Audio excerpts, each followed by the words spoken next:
Get back! This video is sponsored by snakes. Why'd it have to be snakes? Indiana Jones and the Dial of Destiny was directed by James Mangold and released in theaters this weekend. The film tells the story of the final adventure of Indiana Jones as he tries to hunt down the Dial of Destiny before Mads Mikkelsen's character Dr. Schmidt gets a hold of it and changes the course of history forever. He's of course accompanied by his goddaughter. And if you have not seen the film, there will be a spoiler section where I get into all the juicy spoiler bits of this adventure, and the time code will be on the screen there, so you can jump to that time if you want to just get to the spoilers if you've already seen the film.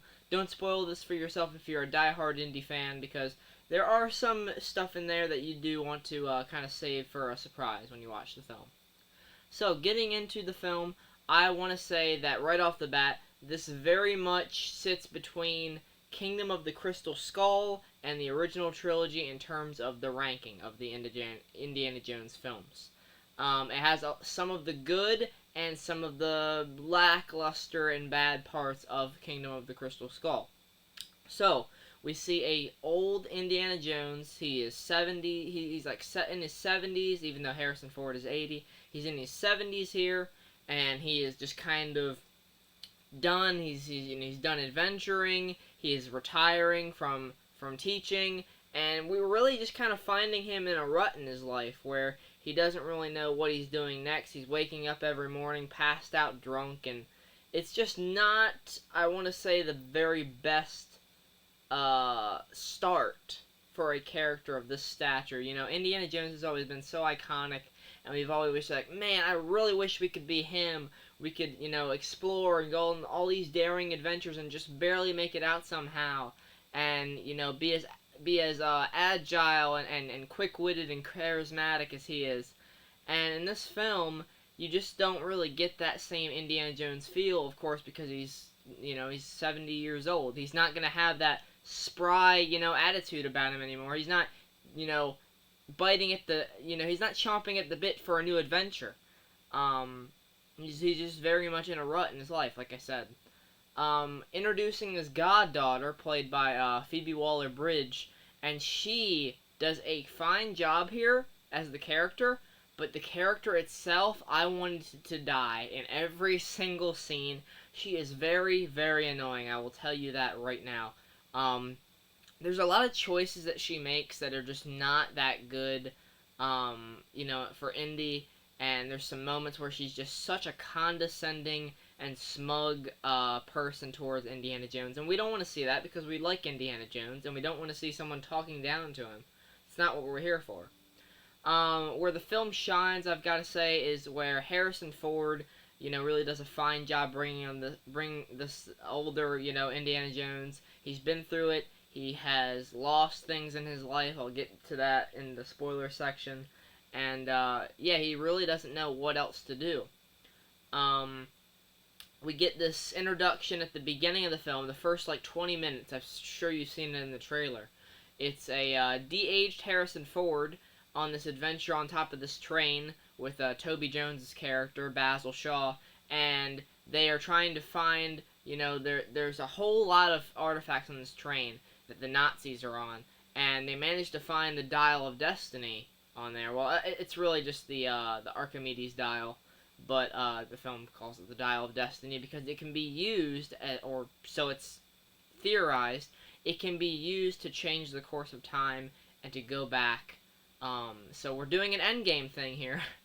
I want to say that the film, while it doesn't go quite as far as I thought it was, the way they do go with it, I was very satisfied with, and I really, really enjoyed it. I'll get to it in the spoilers, but it is a very fun third act, I will tell you that. Very wacky and weird. It'll be very overloaded with weird stuff for some people, but for me, I went into this thinking, hey, it's not going to be a fantastic Indiana Jones film because, of course, with James Mangold behind the director's chair, even though he does a fine job, you're losing that Spielberg feel, that charm.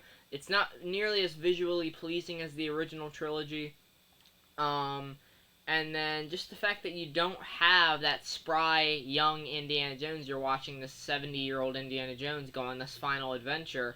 and there's a lot of CGI and not many practical stunts whatsoever because the man is 80 years old. Harrison Ford cannot do that stuff anymore. So that does drag the film down a little bit, but I'm trying not to give it too much hate for that because, it is as advertised, an 80-year-old Harrison Ford as Indiana Jones here. He's not going to be doing those stunts, you know that. So I can say that it's not going to be an Indiana Jones film that you're going to love, but I think as an adventure film, it does, for the most part, work. Is the action as memorable? No. Are the side characters as memorable? No. Antonio Banderas is in this film, and he's great. He's probably my favorite side character in the film, other than Sala, who shows up for a few minutes in this. It was good to see him. But yeah, Antonio Banderas has a role in this film. I really enjoyed him. But you have another kid. You have Teddy. He's trying to be Short Round for the film, and it is not working. I would have loved to have Ke Huy Quan come back for this film as Short Round. That would have been so entertaining. But sadly, we're not going to get that now, unfortunately. This is the final Indiana Jones film, at least. But by God, let this be the end. Just, you can't do anymore. We're gonna have a 90-year-old Indiana Jones? No. That's not something I want to see. No, at all.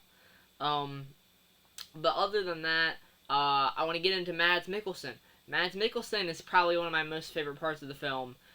He plays Dr. Schmidt,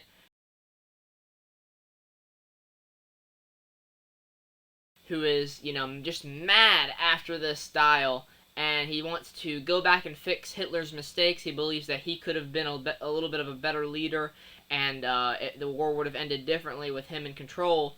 So it's really it's a complex plot you have here, where Indiana Jones is just kind of looking for this dial. It's a very much a MacGuffin film, where everyone, this person has a piece of the dial, and that they have to go here, and now they have it, but then this person takes it.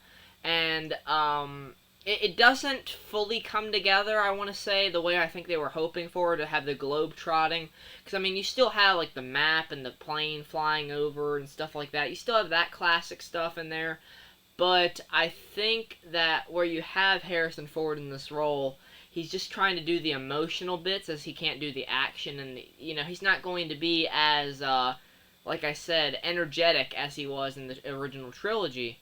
So you have a film that's very much disconnected from the original classic Indiana Jones feel, but you do have the emotion there. The emotion that they have with this film is pretty good. They use it to a good effect. I wish it focused on Indy's personal struggles just a little bit more. You only get hints of it here and there, and some of it at the end. But really, it's pretty much all laid out for you to see that he is just not happy with the way his life's going. He just doesn't know what to do. He's out of the adventure. He's retiring. He's not, he's just not the guy he once knew.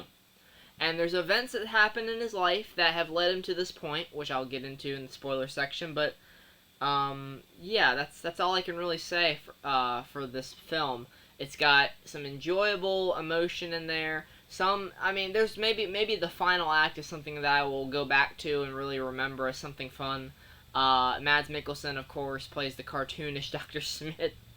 And then it's just fun to watch Indy punch Nazis at the beginning of the film. The CGI, the de-aging, while it looks kind of here and there, it just kind of depends on the lighting of the shot. I think altogether it looked pretty good. So that's going to be it for this section of the review. I'm going to give Indiana Jones and the Dial of Destiny a 7 out of 10. Is it a great Indiana Jones film? No, but like Crystal Skull, it just has a little bit of stuff that you can really enjoy in there, plus the added emotion in this film, and Mads Mikkelsen and Harrison Ford's performance. They really do elevate the film and make this one that I will most likely rewatch and look back on fondly, more than I will Crystal Skull. So, yeah, thanks for joining me in this section of the video, and I'll see you guys for the spoilers. Entering spoilers, now I mentioned that Indiana Jones has went through some things that have led him to this point where he is in Dial of Destiny, and I am of course talking about how the writers retconned, well, they didn't retcon him, but they pretty much just took the Shia LaBeouf character of Mutt from Kingdom of the Crystal Skull, and they have got rid of him. By the time we get to this film, he has died They don't really go into how. It's just I assume he either like went into the war or something like that and lost his life there, because that seems like something he would do. But they were building it up like he was going to kind of follow in his dad's footsteps, and I knew when we didn't see him in the trailers or the advertising, something was wrong. So he doesn't show up in this film because he's died. Marion, however, is in the film. She comes in at the very end to give Indy his kind of happy ending. After he almost was left behind in the time period they go to by the end of this film. Mads Mikkelsen's character, he wants to go back to 1939 to change, rewrite history and take out Hitler and lead the Nazis himself, which kind of, when you think about it, is like, isn't he kind of, even though he's doing it for very nefarious reasons, like, he is trying to kill Hitler. Can you root against that? But also he's a Nazi, so his henchmen are enjoyable enough. I think they could have been utilized a bit more. I forget what his name is, but he was in The Predator. He played the main character in 2018's The Predator. I enjoyed his character. He was very trigger happy. They introduce characters here and there throughout the film that you think are going to play a bigger part in it, and they don't really. They get either taken out of the game or you're forgotten about. You're forgetting them. Like the Teddy character, the kid. I honestly had to remind myself he was in the film because they just don't utilize him that much. He literally is a discount short round because he's thieving. Helena says that, oh, I met him, he was trying to steal, stuff from me, and that's how Indy met Short Round, and he tells us in Temple of Doom. So, really, that's just not a very good way to utilize the characters. Like, oh, we're doing this again, and there's a lot of that in this film. It's like, we're doing this again. It's like they're going through a cave and there's bugs. Oh, we're doing that. And then they go underwater and there's eels and they're like, oh, they look like snakes. We're doing that again. And I mean, there is a nice moment between Marion and Indy that mirrors the original Raiders of the Lost Ark that, I enjoyed that callback at least. But, getting into the actual dial itself, I think this is a cool artifact, the way it, changes the story, because they do something very fun. Like I said, Schmidt wants to go back to 1939. They have Indiana Jones. They have shot Indy, and he's on this plane with them, and they are trying to, they have both pieces of the dial now. They're trying to go back to 1939, and they go through no easy way to sugarcoat this, an asshole in the sky, a giant hole in the sky. They go through that, and Indiana Jones is so smug about it. He's like, I don't know where the hell you're going, but it sure is in 1939. And Schmidt, at the very last scene, he's like, turn back! Turn back! That was really fun. Yeah, Mads Mikkelsen is so good in this role. I loved it. Of course, they can't turn back now. They go through, and they end up in 214 BC in the Roman times. And they experience one of the wars, and they actually run into the guy that made the dial. And there's an earlier point in the film where they find the guy's body, and he's buried with a watch, and they're like, wow, the dial works, because that, it wouldn't be invented for centuries. And it turns out that he takes the watch off of Schmidt after his plane crashes, because the Romans are throwing these giant spears at them, which is awesome.